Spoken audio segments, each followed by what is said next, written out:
دفعة 25 مع اول اسبوع او تاني اسبوع لسه ما جاش اصلا، في قرارات بدات تحصل وبيغير شكل الثانويه عامه.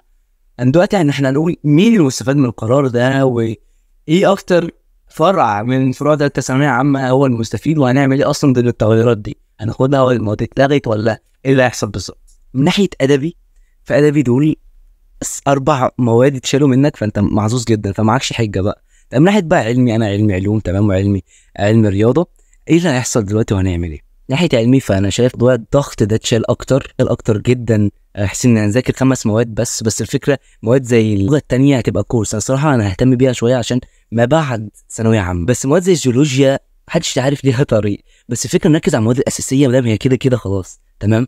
احب اقول لكم حاجه بس، كيس الزرعه دي انا هسميها نوكا تمام، ودي مش عارف ايه، ودي المفروض تبقى بطيخ، شفت عشوائي اكتر من كده، ودي رساله من نوجه. كفايه قلق وكفايه سلبيه، يعني مش اي قرار يطلع يكون سلبي. احنا مش فينا حاجه اصلا بعد ما القرار طلع. والله انا مش عارف ازرع، بس ده حلو، الموضوع ده جامد. ملخص الحوار من لسه كنت بقول لك الحاجات دي كنا بنجيب منها تمام. الموضوع ايجابي لما انت بتركز اكتر على حاجات تقدر نركز اكتر على حاجات تانية تمام.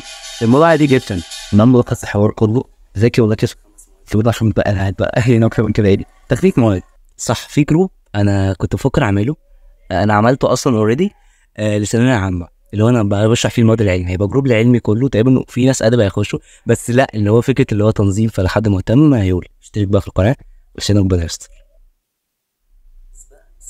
تعتبر ثابته على فكره، مش هتفرق قوي يعني، مش ثابته قوي يعني، تعتبر قريبه يعني، بدل ما تبقى 4 وشويه بقت 3 وشويه، فهتفرق بس برضه.